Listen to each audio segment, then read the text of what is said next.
Bienvenidos, estamos en otra edición. Vamos a estar hablando con Diego Sánchez de la Cruz, que es economista, es director de investigaciones del Instituto Juan de Mariana.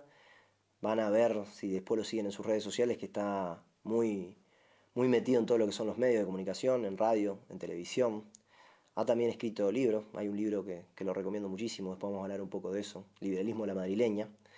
Así que para conocer un poco más de lo que está pasando en Europa, de lo que está pasando en España y también de lo que se está conociendo en el mundo como el fenómeno Madrid, vamos a estar dialogando con Diego Sánchez de la Cruz. Quédense con nosotros.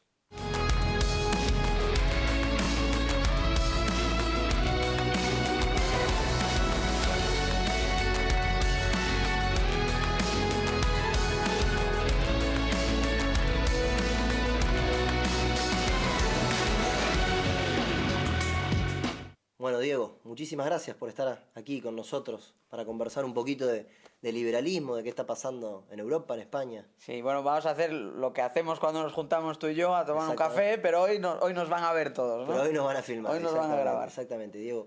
Déjame que empecemos un poco, si te parece, vayamos de mayor a menor. Venga. Empecemos hablando de Europa. Hubo elecciones parlamentarias en el mes de junio, y bueno, y se vieron ciertos movimientos en Francia, en España. España a veces no va en la misma corriente.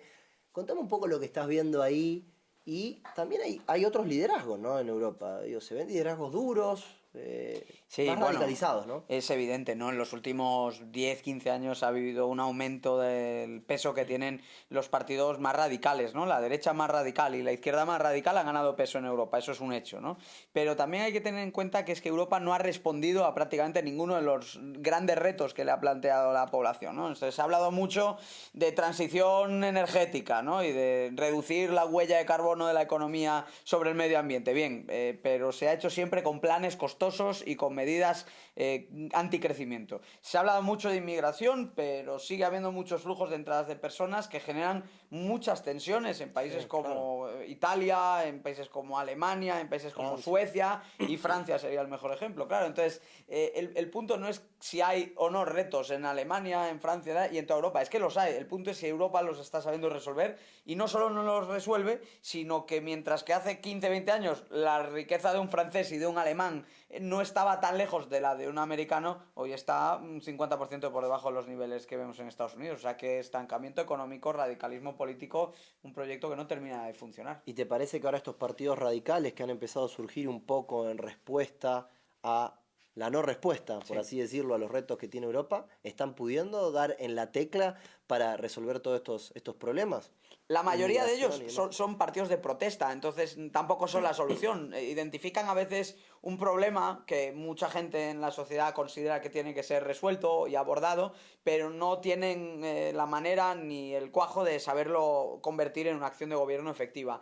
Ahí quizá el experimento que está siendo un poco más interesante es el de Giorgia Meloni, que es verdad que viene de una derecha más radical, un poco rancia incluso en los orígenes de su partido, pero es verdad que luego está haciendo una acción de gobierno mucho más moderada, más pragmática, y que en tanto en las cuestiones migratorias como en las cuestiones económicas está siendo algo distinto a lo que la gente esperaba. Pero en general, Europa camina sin liderazgo, con un crecimiento anémico, una deuda pública gigantesca y un proyecto que no solo no avanza, sino es que no puede avanzar, porque la Unión Europea la construyen en alianza el Partido Popular, que sería el centro derecha, y el Partido Socialista, que es el centro izquierda. Entonces la acción de la Comisión Europea y de las instituciones de Bruselas es tremendamente, es la nada, ¿no? Porque es fruto de un consenso entre familias políticas que son rivales en todos los partidos de la Unión, Ahora, déjame hacerte un punto países de ahí, la Unión. ¿no? Que tiene que ver ya metiéndonos en el tema de España. Porque muchas veces se habla de la irresponsabilidad a veces que tiene el gobierno español en cuanto al gasto, en cuanto a la toma de deuda y demás. Y muchas veces los que decimos, los que tenemos un poco más de experiencia con temas inflacionarios, por el trágico ejemplo de Argentina con la inflación, diríamos, menos mal que los españoles o los italianos no tienen la máquina de imprimir dinero y tienen el euro como moneda común, porque si no podrían ser otros campeones de inflación, ¿no? ¿Eso lo ves así? Digo, la zona euro, ¿qué le da de beneficio a España? Porque imagino que muchos le da. Muchos, porque sin ir más lejos, la última vez que España había tenido una crisis y tenía soberanía monetaria, es decir, manejábamos la peseta, que era nuestra divisa nacional, en el año 93 España devaluó, en un solo año, devaluó un 25% su moneda y realizó un total de 4 devaluaciones. Así salía España de las crisis, es decir, haciéndose trampas a sí misma, empobreciendo los ahorros y la renta de los ciudadanos en comparación con el resto del mundo y siguiendo por ese camino. Evidentemente, la historia de España en ese sentido no ha sido tan trágica como la de Argentina, pero para nosotros estar dentro de la zona euro como país nos ha obligado a salir de las crisis a través de reformas de competitividad, reformas en el mercado de trabajo, reformas de contención del gasto, etcétera. Entonces, claro, nuestros problemas serían mucho peores si no estuviésemos en la eurozona, porque los políticos de aquí siempre lo dicen, ¿no? Es que ya no tenemos la peseta, ya no podemos devaluar, es que lo que ellos quisieran es devaluar y hacer políticas inflacionarias. Como si eso fuera la solución para dar competitividad, ¿no? Y tenés ejemplos como el de Venezuela o el de Argentina, que lo único que hemos hecho es devaluar nuestras monedas, pero sin embargo no ganamos competitividad. Y fíjate, en la crisis anterior que vivió España, que fue muy fuerte, ¿no? España ganó el Mundial de Fútbol en 2010 y recuerdo un titular muy divertido en Argentina que decían éxitos deportivos y ruina económica, bienvenidos españoles al tercer mundo, ¿no? Me pareció muy gracioso, ¿no? Y en aquellas que estaba España, uno de los cambios que hizo el sector productivo es empezar a exportar muchísimo más. No de forma planificada, sino porque no quedaba otra alternativa. En España se exportaba el 20-25% del PIB, del Producto Interior Bruto, y en la actualidad se exporta más del 35% del PIB, que es una cifra comparable a la de Alemania. La gente sigue pensando obviamente en Alemania como gran potencia exportadora, pero el peso de las exportaciones sobre la economía española es comparable ya al de Alemania. Claro, eso con devaluaciones no hubiera pasado, simplemente hubiésemos seguido intentando ser un país que a base de destrozar la moneda intenta exportar bienes, más baratos, y no, la riqueza no se genera haciendo trampas, haciendo devaluaciones. Claro, si fuese tan fácil, Zimbabue sería potencia económica. La riqueza no se imprime, se quiere decir, ¿no? Ahora, te quiero preguntar ya por el gobierno encabezado por Pedro Sánchez. Pedro Sánchez tuvo elecciones, perdió pero ganó. ¿Por qué? Porque logró formar gobierno, una especie de gobierno Frankenstein, porque tiene una cosita de uno, otra cosita de otro. ¿Cómo estás viendo vos esto en España, todas estas cuestiones? Bueno, España tiene ahora mismo una situación de total inestabilidad institucional y política. La esposa del presidente Sánchez está siendo investigada, el hermano del presidente Sánchez está siendo investigado. La mayor operación económica que ha protagonizado este gobierno, el rescate de una aerolínea, está siendo investigada también por posible corrupción. Además, el que era el hombre fuerte del gobierno, uno de los ministros clave del gobierno, también está siendo investigado por corrupción. Es decir, da igual de quién hables, todo parece ser la sombra y la sospecha de corrupción en el gobierno. Pero es que además de estar atenazado por todo tipo de investigaciones judiciales que van cada vez apretando más el cerco, ¿no?, en torno al presidente, no tiene apoyos parlamentarios, entonces prácticamente no es capaz de legislar. Todo lo que legisla además es malo, ¿no?, porque redunda siempre en más gasto, más impuestos y más prohibicionismo en general en todo ámbito de la sociedad. Y por último está la cuestión de que la gobernabilidad solo se sostiene a base de darle más y más concesiones a los separatistas vascos y catalanes. Entonces se sostiene el gobierno a costa de dañar la soberanía del país. Es un cóctel molotov. Sí, de ir contra la Constitución de los españoles. Vamos a seguir conversando con Diego Sánchez de la Cruz. Vamos a seguir hablando del tema de España. Tengo algunas preguntas que hacerte, sobre todo por el rol de la oposición, porque ahí también la oposición tiene un rol, ¿no? Un contrapeso contra Pedro Sánchez. Pero seguimos después de la pausa.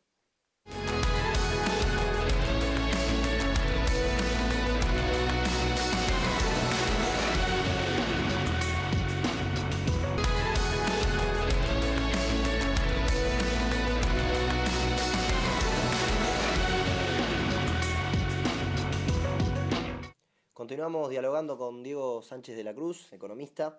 Diego, contanos un poco, hablabas de Sánchez, bueno, evidentemente también Sánchez tiene habilidades, ¿no?, para formar estas alianzas, sin escrúpulos, como tú lo habías comentado, pero acá creo que también la oposición tiene un rol.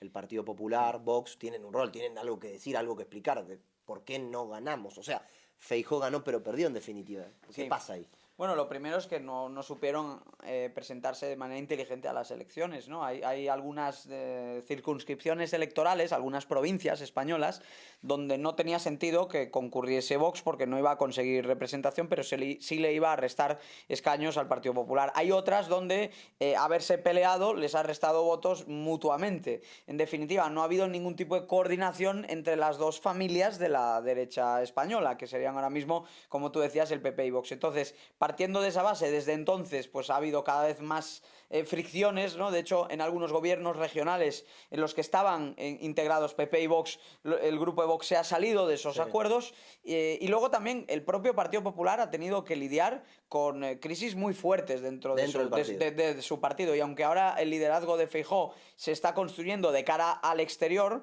hasta no hace poco se estaba construyendo de cara de Claro. puertas adentro, ¿no? Porque Sí, el partido sí, estuvo sí. a punto de estallar por los aires a raíz de la crisis que vivió primero con el colapso repentino del gobierno de Rajoy, después con el colapso inesperado del liderazgo que Pablo Casado estaba intentando construir y que él mismo tiró abajo con muy malas decisiones, ¿no? Entonces, claro, las encuestas le son favorables a la suma de PP y Vox ahora mismo, pero en las últimas elecciones, por un 0,5% del Parlamento, consiguió formar una mayoría Sánchez, pactando, eso sí, Nacho, hasta Claro. con los herederos de la banda terrorista ETA. Sí, es decir, sí, con Bildu, con exactamente. todos, con Todo lo esto que peor de está. lo peor. No, no, eso está claro. Digo que Sánchez en ese sentido no tiene límites, No. límites morales, que sí los puede tener el Partido Popular y Vox. Ahora, analizando un poco igual toda esta cuestión, ya uno empieza a decir, bueno, a ver, ¿cuáles son los desafíos entonces que hay por delante? Porque si bien estás diciendo, mirá, las encuestas ahora le dan favorable al PP más Vox, pero Sánchez ha sacado siempre esa banderita de cuidado que viene la ultraderecha, de la mano del PP, refiriéndose obviamente a Vox. Todo esto es la fachosfera, estas son fake news, lo que él llama los bulos y todo esto. Se sabe, está trincherado en el poder, ¿no? Vos ahora le ves debilidades adicionales, entiendo que sí, por todos los casos de corrupción que están saliendo, pero también a mí me preocupa la sociedad, digo, o sea, mencionaste, la esposa del presidente, el hermano del presidente, uno de los principales ministros del presidente, todos en causa de corrupción gigantesca. ¿Y esto a la sociedad no le hace un ruido? ¿O le sigue teniendo más miedo al fantasma de la supuesta ultraderecha? Efectivamente, ¿no? Como tú dices, no se ha producido el correctivo que todos hubiéramos esperado. Una cosa es que las encuestas le sean desfavorables, que se lo son, y otra es que le sean desastrosas. No lo son, no son desastrosas del todo para el gobierno, aún le queda algo de esperanza. Ahora, es verdad que acumula mucho desgaste, que ya no puede prometer mucho más, porque ha llegado hasta amnistiar delitos de corrupción, de terrorismo callejero, de sedición, ¿no? Entonces, no puede ya sacarse muchas más cartas de debajo de la manga. Lo que ha demostrado en cualquier caso Pedro Sánchez es que las instituciones españolas no estaban del todo preparadas para un liderazgo sin escrúpulos, no son lo suficientemente resistentes para ejercer pesos y contrapesos que limiten su capacidad de hacer daño.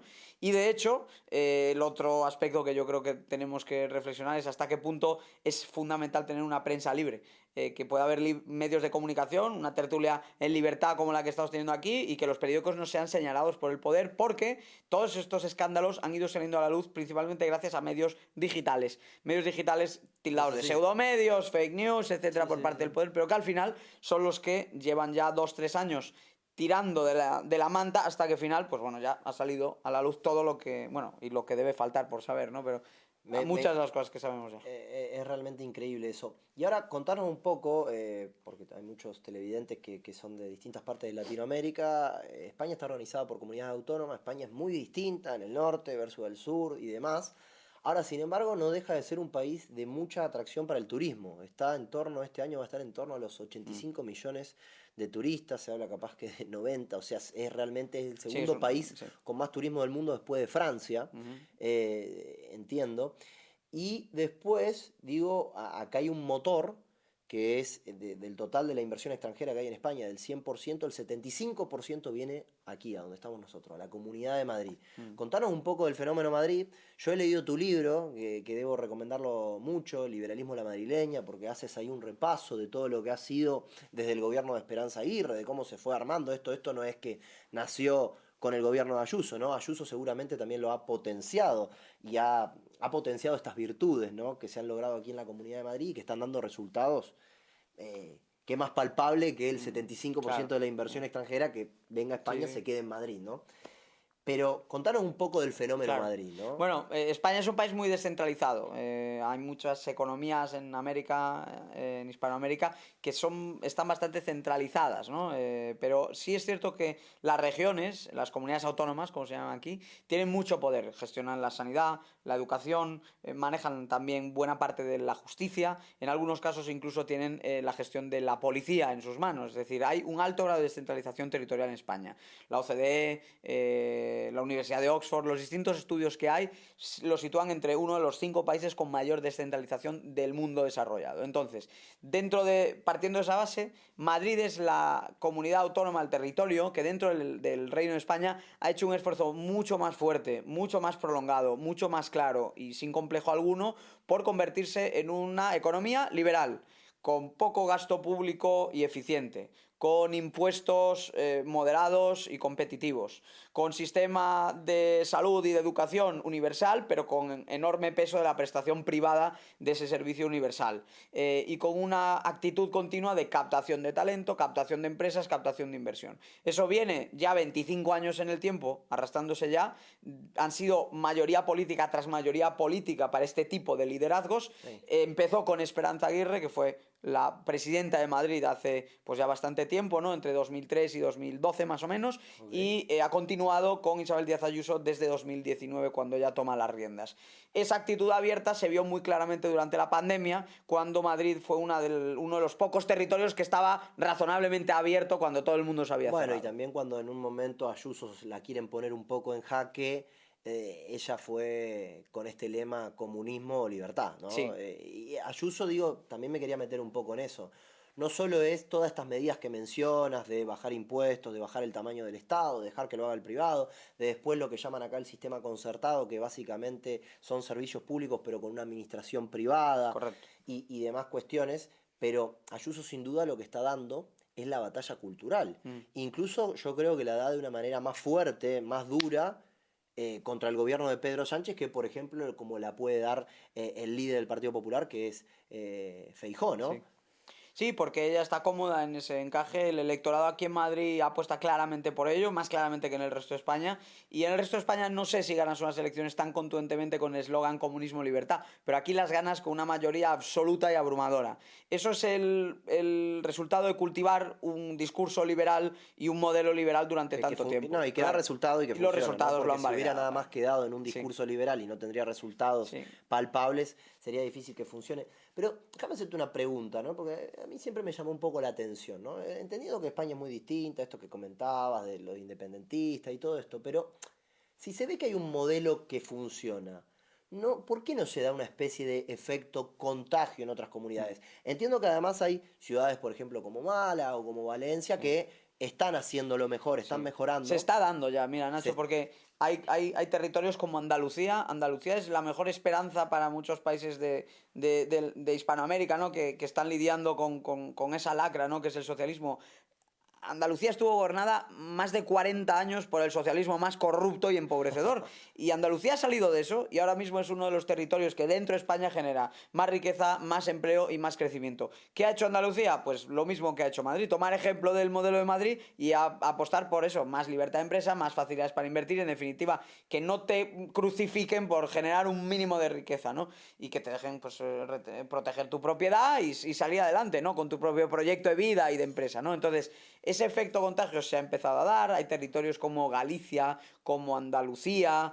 Últimamente parece que Aragón se quiere mover en esa dirección. Es decir, algunos de los territorios del reino van apostando por seguir el modelo de Madrid. ¿Y por qué no hacerlo además si es que funciona? Yo creo que en la propia América algunas de las cosas que está haciendo Milei tienen que inspirar cambios en el resto de países de la región, porque funcionan y se va a ver que funcionan. Cosas prácticas, por ejemplo, de regular el sector aéreo y el tráfico aéreo para que pueda ser más barato moverse dentro y hacia Fuera, Argentina. claro. Pues evidentemente, conforme los argentinos poco a poco vayan viendo que los precios, los pasajes, ¿no? Como se dice allí, son más baratos, el resto de la región irá tomando nota. Pues aquí pasa lo mismo. En España, el modelo de Madrid ha inspirado mejoras, tantas que el socialismo lo quiere prohibir. Aquí el gobierno de España quiere prohibir que otras comunidades autónomas hagan lo mismo que Madrid. Y, por ejemplo, Bueno, nos acusan claro, de dumping fiscal. Está clarísimo.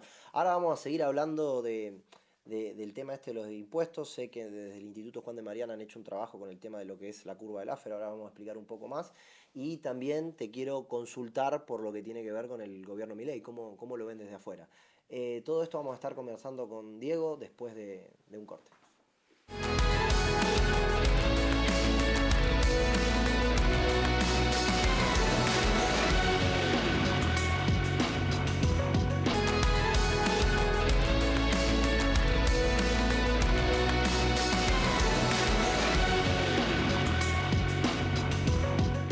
Continuamos con la entrevista. Ustedes saben que, para los que no conozcan, hay un economista, Arthur Laffer, que justamente es lo que explicaba con una curva, ahora Diego nos va a contar un poco mejor, es que llega un punto en que el gobierno incrementa impuestos, esto hace que suba la recaudación, pero es un punto que la presión impositiva es tan alta, tan agobiante para el sector privado, que empieza a destruir comercio, a destruir empresas o gente que se escapa del sistema. Entonces cae la recaudación por más que hayas aumentado impuestos.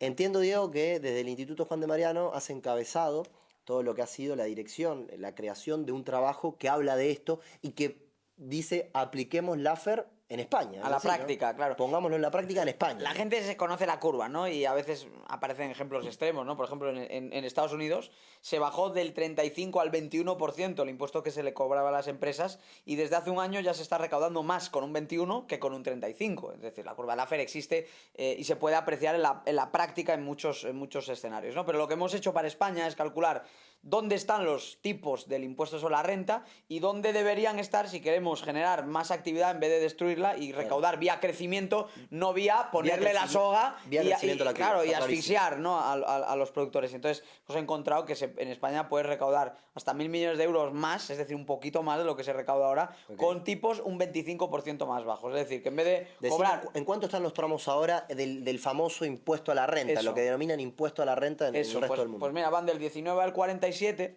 pero España puede ponerlos como entre el 14 o 15 y el 36-37%. Y esto daría un resultado de ligeramente mayor que ahora. Entonces eso te da una idea de lo mal que lo estamos haciendo. Estamos en la parte prohibitiva de la curva de Laffer, tendríamos que estar en la parte ascendente de la curva de Laffer. Ok, y ¿qué otro dato han revelado más allá de esto? O sea, Bueno, que llevamos de los últimos 28 años, llevamos 25 años por el lado prohibitivo de la curva de Laffer. O sea, que esto no es de ahora, que llevamos flagelándonos y haciéndonos daños, un comportamiento masoquista desde el punto de vista fiscal. Solo bajo el gobierno de Pedro Sánchez ha habido 69 subidas de impuestos y de cotizaciones sociales. Entonces, claro, eso al final genera recaudación a base de asfixiar y aniquilar una economía. Y la recaudación debería generarse vía crecimiento, no vía destrozar tus bases imponibles. Ahora, permitime hacer un comentario no sobre España, yo también conozco y llevo viviendo, ¿no? Aquí lamentablemente se da lo que pasa en otros países latinoamericanos. Aquí es como que el chip está mal, está cambiado,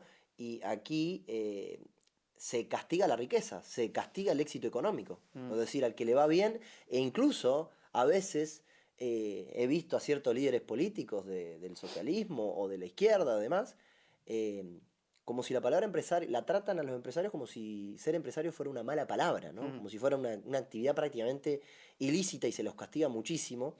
Y esto viene a poner énfasis en lo importante que es el sector productivo, en bajar impuestos y tampoco andar demonizando incluso a las grandes empresas, ¿no? Porque las grandes empresas a su vez son las que le dan trabajo a un montón de pymes o de micropymes, de pequeñas y medianas empresas, ¿no?